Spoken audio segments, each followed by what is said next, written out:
Welcome. In today's video, we're diving into the world of Roblox and exploring how to search for groups on the platform using your Android device. Let's get started with the updated steps to find the perfect community for you.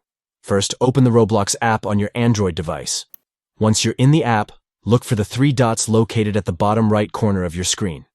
Tapping on those dots will open up the menu where all your options are laid out. Next, select Groups from the menu. This will take you to a section dedicated to all things group-related. Now at the top of the screen, you'll see a search bar icon. Go ahead and tap that to start your search. Now it's time to enter the name of the group you want to find. Be sure to type it in accurately to get the best results. Once you've hit search, browse through the list of results that appear and find the group you're interested in. Finally, tap on the group's name to view its details. And if you like what you see, don't hesitate to hit that join button and become a member. And that's it. You're now ready to explore groups on Roblox and connect with other players who share your interests. Happy gaming!